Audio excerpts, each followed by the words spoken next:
Sandy Alcantara was amazing.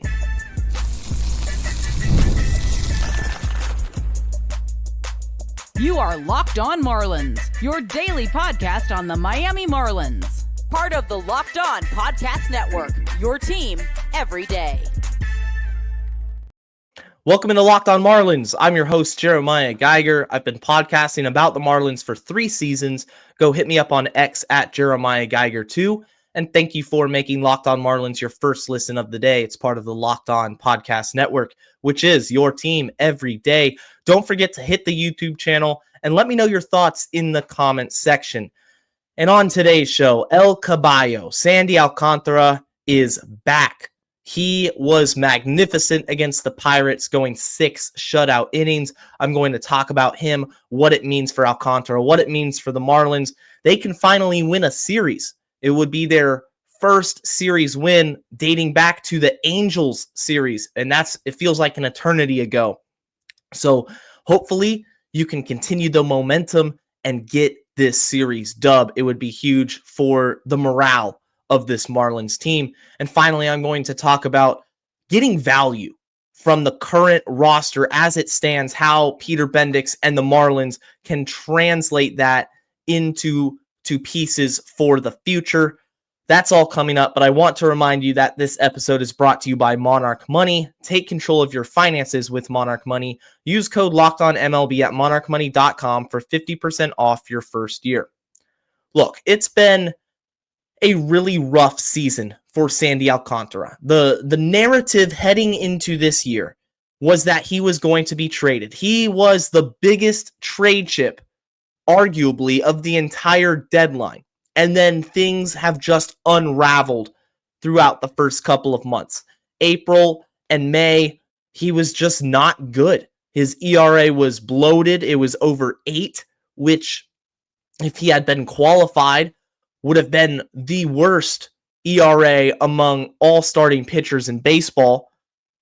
And the narrative was changing. Now, people were wondering, hey, is Sandy Alcantara even tradable at this point?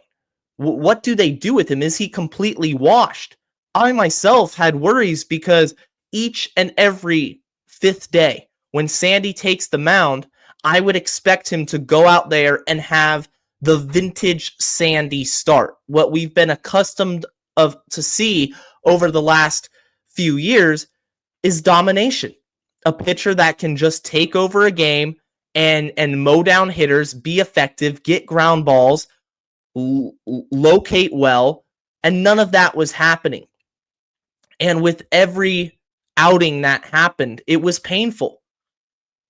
But against the Rockies last week at home, Sandy looked better. It was a huge step in the right direction for him. It wasn't going to change, the negativity surrounding his 2025 season, but it was the first necessary step required to get positivity going, to get some positive momentum. He went 6 innings in that one on only 70 pitches. He was very effective, only gave up 2 runs, and most importantly, he avoided the blow-up inning. Going back to 2023 and now in 2025, the main issue with Sandy was that he could pitch well for 1, 2, 3, 4 innings, and then whether it was the 5th inning or the 4th inning, it was one series of batters in which nothing was working and the runs were coming in bunches. And this season in particular, when runners would get on base, that is where Sandy had the most trouble. But only 2 runs against the Rockies, and I knew by the schedule, you have the Pirates up next. The Pirates, much like the Marlins and Rockies, are the cellar dwellers of the National League. The Pirates are last in the NL Central, the Rockies last in the NL West, the Marlins in the East. So it was a couple really good matchups on paper for Sandy to get back to himself. And that's what happened. He went 6 shutout innings, 3 hits, didn't allow a run, 1 walk. That's huge. The command was there. And he struck out 5. I believe. Let's see here. 6. Sandy struck out 6. I'm discrediting him with a strikeout there. So I think he could have gone out for the 7th, but again, he's getting momentum. This momentum is carrying onward. It's not going to stop. The confidence that he's gotten from these last 2 starts is super important for him, and he looked really good. By the eye test, everything was clicking. The location on the fastball, excellent. The velocity was there. He topped out at 99 miles an hour. He actually threw the curveball the most. He threw it 32% of the time, and then he threw the changeup 14 times, which generated 4 whiffs. There was this one pitch in particular against Henry Davis, the Pirates catcher, where it looks like it's a fastball all the way, and then at the last second, it's right on the inner half of the plate. It just dies, and it just darts straight on straight downward. It was nasty, absolutely disgusting stuff from Sandy Alcantara, which we all knew was in there. This was never a matter of, you know, the velocity has slipped downward. The off speed and breaking balls, they're not as sharp as they used to be. He doesn't have the stuff to get strikeouts and get major league hitters out consistently. That was never the problem. The problem was all mental, and it was all execution based. And when Sandy is dialed in and he's in El Caballo, just locked in, this is who I am the ace of this pitching staff. He's a Cy Young winner, guys. He's really, really good. It's huge for the Marlins because most likely you have the Phillies up next for Alcantara.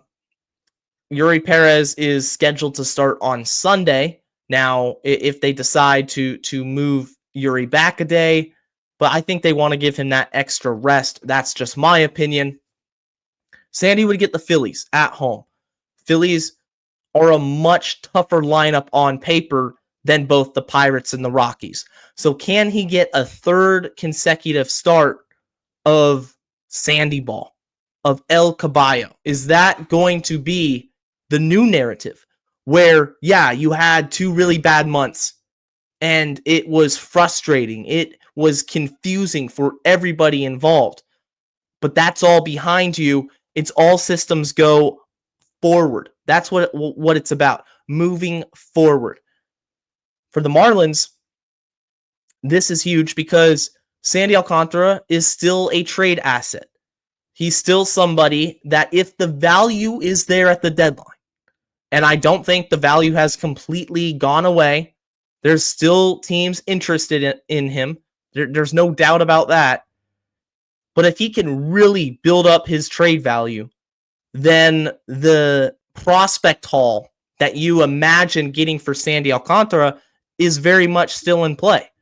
I don't think 2 bad months worth of starts is going to discourage teams from going after a pitcher who, number 1, has a Cy Young award in his career. Number 2, is healthy after Tommy John surgery, and the velocity proves that, the way he is on the mound. And number 3, the results are finally there. This is the final step in Sandy's trade value and just getting completely back from Tommy John surgery. Tommy John is a serious procedure. I mean, it used to derail a lot of careers, but now it happens so often that we're just accustomed to seeing players immediately come back, and we don't really think much of it, but it's a huge deal. And some pitchers react differently than others. Sandy obviously did a little bit, but I'm telling you that the version of Sandy Alcantara that was at an 8 ERA, an 8.47 at one point, that's not him, and that's not going to be him moving forward. It's only going to get better.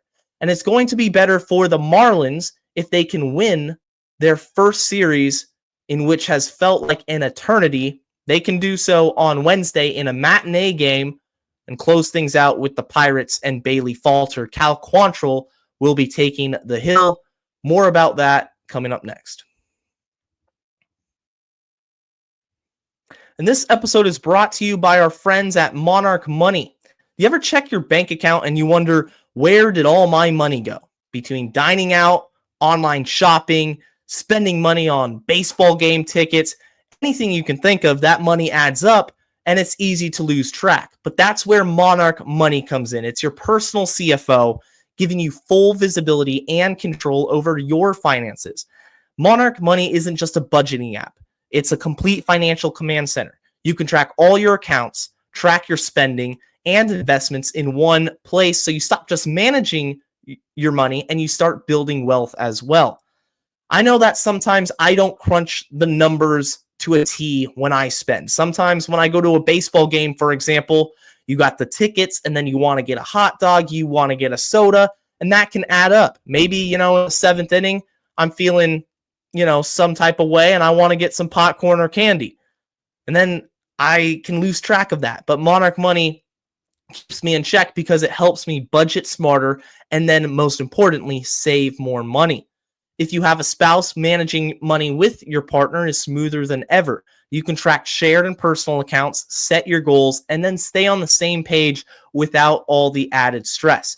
So take control of your finances with Monarch Money. Use code LOCKEDONMLB at monarchmoney.com for 50% off your first year. That's monarchmoney.com, code LOCKEDONMLB for half off your first year. If you're an everyday listener to Locked On Marlins, I appreciate you. If this is your first time checking out Locked On Marlins Monday through Friday, hit that subscribe button so you don't miss any future episodes as this season rolls along. And the Marlins can win their first series since the Angels series, all the way back in that West Coast trip. I have to look up the exact day it was because it's been that long. It's been a lot of losing for these guys, and it's tough to see. Even in a season in which you weren't expected to win, you still want to get those victories. Each victory feels good. I've never understood fans that are okay with losing, especially in the lottery days that we're in right now, where you could lose 105 games, 120 games, and not be guaranteed the first overall pick. That's not how it works anymore. Just ask 2024 Miami, in which they lost 100 games and they got the 7th overall pick. It wasn't what they wanted, but that's how it works now. You can't leave things up to chance. Look at the NBA, the Dallas Mavericks of all teams. Of all teams, the Dallas Mavericks should not have been the ones to get Luka. But it's the lot, or to get Luka. They traded away Luka, so karma should have it that they don't get Cooper Flag, but they do. That's just how it works. The lottery system for the MLB is much like the same way. It's not always going to be the worst team that gets the first overall pick. So for the Marlins, you still want to win these games. You're going to be, at the end of the day, a losing team. You're not going to be in the playoffs. The most important thing, of course, is development of individual players. But at the same time, go out and compete, set an identity as an organization. Do not just throw in the towel once things get difficult. And that's the job of a lot of the coaching staff and the manager, Clayton McCullough, getting the guys all on the same page as we enter the dog days of summer. And you got bumps and bruises. You're not feeling good. You're in a slump. How can you create motivation and determination to push through the rest of the season? You're looking at where you come to camp in February, and now you're playing regular season games up until late September, early October. It's no joke. This is a grind, but you got to stay the course. You have to continue developing and competing. I just want to see this team compete. But like I was saying, they haven't won since May 25th was the last series they won back in Anaheim against the Angels. That was when Edward Cabrera had a really awesome start and just shut them down. He's not pitching in this series. It was Yuri Perez. Awesome must-watch baseball. The final line wasn't great, but that's okay. He gets another crack this week against the Nationals. Look out for them. They're an up-and-coming team. The Washington Nationals in this division, they're up-and-comers.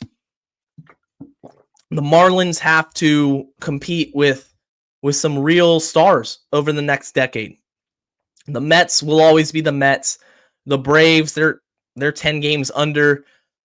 But you know what? They're still the Atlanta Braves. They're not going to be down forever. Phillies, their window might be closing, but it's the Phillies. They have money. They have a big payroll. They're going to make it work. The Marlins have to really, focus over the next couple years to get to a point where you can compete with these guys.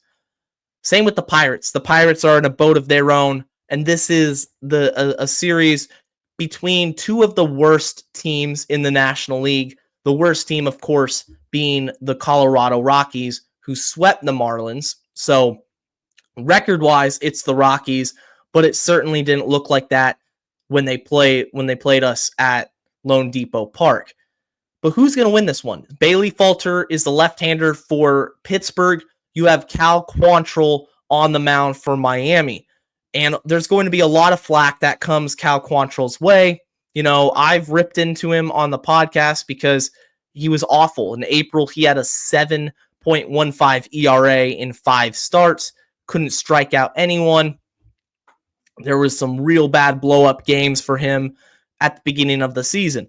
But in May, he really calmed it down. He became kind of what the Marlins were looking for when they signed him to a free agent contract this offseason. He went 5 starts in the month of April, an ERA of 3.18 across 22 and 2/3 innings.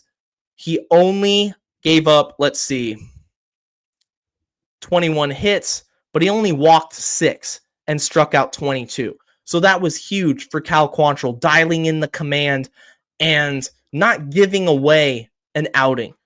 That one of the most frustrating things as a fan to watch, and of course for the Marlins and the pitching coach, Daniel Moskos, is when you have your starter go out there and he can't get through the 5th inning. He can't get through the 4th inning because the pitch count is elevated and there's traffic on the bases and it's just not clicking. But Quantrill's on a little bit of a roll. And if he continues against a very gettable Pirates lineup, then the Marlins are going to be in prime position to win this game and carry that momentum into the off day and then against the Nationals, which would be great. Again, it's about winning. It's about competing. Even in a rebuilding year, I'm always going to be hyped and happy when it comes to winning baseball games. Otherwise, why am I watching baseball? Why am I a Marlins fan? It certainly hasn't been the most rewarding in terms of win-loss record, but I see the hope. I see that the days ahead can be brighter for this team. There's still work to be done, and it starts with getting value for the players that you have on the current day roster. I want to take some time and talk about what Peter Bendix has to do in order to capitalize on the value of Jesus Sanchez, on the value of Sandy Alcantara and others. And hopefully the Marlins won't be downtrodden for long. That's coming up right after this. And this episode is brought to you by our friends at Supply House. Are you looking for a one-stop shop specifically for the trades? Meet Supply House. It's your go-to for all things plumbing, HVAC, and electrical work. Whether you're fixing, you're installing, you're upgrading something, they've got everything to keep your toolbox fully loaded. Being informed about your profession is a necessity, and their website is a complete game changer because it's so easy to use. It's not confusing. They got 400,000 total parts, or 200,000 total parts from over 400 top brands, and you'll find exactly what you need.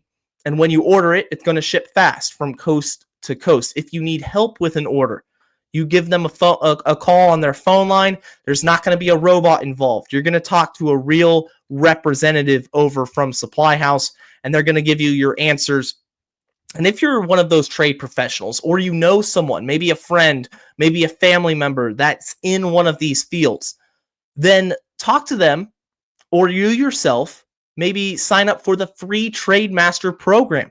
They got VIP perks. It's like your dedicated support line on the phone, free shipping. Everyone loves free shipping. And of course, discounts on every order. Thousands of professionals have already joined, so now it's your turn. Join the Trade Master program today at supplyhouse.com/TM and start ordering plumbing, HVAC, and electrical supplies with just a few clicks. Plus, use promo code SH5 for 5% off your first order. That's supplyhouse.com. A reminder that Locked On Marlins isn't just on the YouTube channel. It's also on Spotify, Amazon Music, Apple Music, all the major podcast platforms out there, so you can take Locked On Marlins with you on the go. It's 2025. The Marlins are now in year 2 of this rebuild. There's sure to be more losses ahead on the schedule. That's just how it works. We want to see winning. We're fans. We want to see this team succeed. The players and front office wants to see this team succeed. Bruce Sherman says he wants to win more than anybody, so he wants to see this team succeed. And it starts with getting value from the present day roster. There's 2 parts that you have to execute if you're a rebuilding team. Number 1 is draft well. Number 2 is take the current value you have on the 26 man.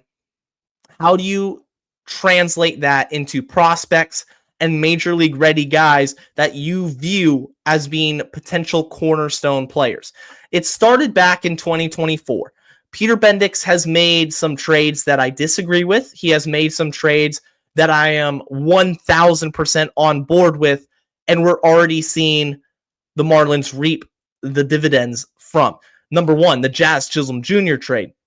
Look, Jazz was a fan favorite with multiple years of control, but it was clear that the rebuild was happening. There was interest around the league, and they got Agustin Ramirez as the headliner from the New York Yankees. Agustin Ramirez is going to be one of the Marlins that's a candidate to be extended to a contract extension. If they figure out what his position is long term, and I do think it's going to end up being as the designated hitter, maybe he can still catch a little now and then, but he's a DH. He's up here for his bat first and foremost. Then Agustin Ramirez can sign a team-friendly extension, get that money now, and the Marlins have their new face of the franchise. I was talking with my cousin about this the other day, about Yuri Perez. We were watching Yuri Perez and his start, and of course, he didn't really know Yuri Perez that well. It's been a couple years since he last pitched, and I told him, I said, look, this guy is absolutely disgusting. He has a ton of swing and miss stuff. He came up as a 20-year-old. He's legit. And I said, of all the Marlins players that they trade away, Yuri Perez, I feel the most confident in that he'll be around so I could get a jersey. I've never gotten a Marlins jersey. I had a Giancarlo Stanton t-shirt, with his number and name when I was a kid, but I never got a jersey. Thank goodness I didn't buy a Lewis Brinson jersey when we made that trade. That would have been a disaster. I know some of you have. I know my friend Presley Walker, he's been on the podcast. He has a Brian Anderson jersey. BA was a good player, though. BA, I remember the times we were considering as a fan base, when are they going to extend Brian Anderson? Remember that? That was just a few years ago. Like, time flies with the Marlins. That seems like ages ago, but it really isn't. It's only a few years removed from Brian Anderson and contract extension talks. Not that he ever had them, but the fan base, a lot of us wanted that. Agustin Ramirez, everybody should be getting behind a possible extension for that man. He is one of the most talented hitters that the Marlins have. It's a process. He's going to have slumps. He's going to frustrate people. There are going to be fans calling out Agustin Ramirez this year saying, well, is he as good as we really think he is? He's really good. Don't worry. Whatever happens, don't worry. But the rest of the roster for the Marlins, there's a couple guys that have to go. Number one, Jesus Sanchez just has to go at some point. I'm the biggest Jeezy fan there is. I've been a fan of his since he got traded to the Marlins. Him and Brian De La Cruz, they both play the game with passion. They have fun. I mean, you look at the walk-off hits he delivers, the smiles. He does his own version of the Soto shuffle, Jesus Sanchez. I mean, he's been great for the Marlins. But it's time to trade him. There's got to be value returning for him because at the end of the day, he's not a long-term piece. And there's very few long-term pieces on the Marlins, which in turn makes everybody who isn't expendable. Jesus Sanchez, I think, will be traded. Sandy Alcantara, I talked about him as much as I loved him, and I do love him on the Marlins. I love watching him pitch in a Miami uniform. If he shows signs of life, I would bet that he also gets traded. There's still work to be done. I'm not saying he is. In fact, I'm probably at a 55-45 right now that he gets dealt at the deadline. But if this result against Pittsburgh is real, against Colorado was real, he's only going to get better, and he could find himself getting shipped out. That is going to in return for Sandy Alcantara, give you some real studs that hopefully work out. Hopefully. Nothing is a guarantee with prospects. We learned that with Christian Yelich. Nothing is a guarantee. But if it does, and I'm going to look at the bright side, the optimistic side, if you trade Sandy Alcantara and you get two real stud prospects from any team, it doesn't have to be a specific team that I have in mind, although the Cubs are a really interesting one to me, then it's got to hit. It's got to work because you can't fail on this. Jesus Sanchez is probably going to get you an intriguing piece, nothing crazy. He's not going to get you a top 5 prospect on a team's top 30, nothing like that. And then it goes to the bullpen. Who on the bullpen are you willing to part with? Are you willing to deal Ronnie Enriquez, who's been really, really good the majority of the season? Although against Pittsburgh today, as I record this on a Tuesday, he gave up 2 home runs. Not worried. Enriquez is still nasty. The stuff still jumps off the page, but he has so much control. Do you want to keep him around? You keep him in town and until he continues to make a name for himself and then gets dealed. Or a team's like, wow, this guy's electric. There's years of control. And you get a lot more than you thought you would when you got him off of waivers from the Minnesota Twins. Either way, it's still a win in my book. I think if you get a good return for Ronnie Enriquez, maybe package him with Jesus Sanchez, that's a possibility, then you're going to take that because Enriquez isn't going to make the Marlins a playoff team. The Marlins are going to be a playoff team when they get a core of hitters that are consistent and provide slug and just score runs. I mean, you got to score runs to win the game. The Marlins offense hasn't been good in years. And then, of course, the pitching staff, starting pitching. Who do you view as a long-term building block in the rotation specifically? The bullpen is always expendable at the trade deadline. Anthony Bender probably going to get traded as well. I would say Declan Cronin, he hasn't pitched this season. Same with Andrew Nardi. Unfortunately, health-wise, they're probably not getting dealt. But you got Bender, you have Fauché, pretty much anyone's available. Now, rotation-wise, I think it comes down to Sandy Alcantara executing that trade, and then possibly Cabrera. If Edward Cabrera can continue to pitch well and have that month of May, the success he found last month, translate up until the trade deadline, then I think Cabrera can get dealt. The wild card for me is Cal Quantrill. It's wild to say, But hopefully he goes out, has a really good start against Pittsburgh, and he's a veteran. There's a pitching needy team out there who's on the verge of contending that says, hey, Quantrill can come in and give us innings and provide some value. He's been effective for the last 2-3 months. Then you immediately flip him because he'd be a rental anyway. There's work to be done with this Marlins team. There's no doubt about that. But I like that we're in a better spot as a team than we were at last year at this stage. Because last year, the lineup consisted of a lot of aging veterans. Kyle Stowers wasn't on the team. Agustin Ramirez wasn't on the team. Joe Mack had just started his breakout season. There's a lot to like within this organization. Time is going to take time.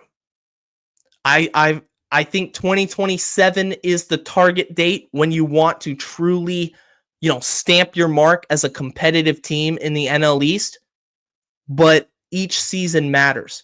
Each season matters for development and then improving your team and your organization for the years down the road. Let's go out and let's take this series from the Pirates and all feel good about a 2-1 series victory over the Buccos. That's going to do it for today's edition of Locked On Marlins. For your second listen of the day, go check out the new Locked On MLB game night on the Locked On MLB channel. Every game, every night. And until next time, guys, stay safe, stay locked on, and let's go fish.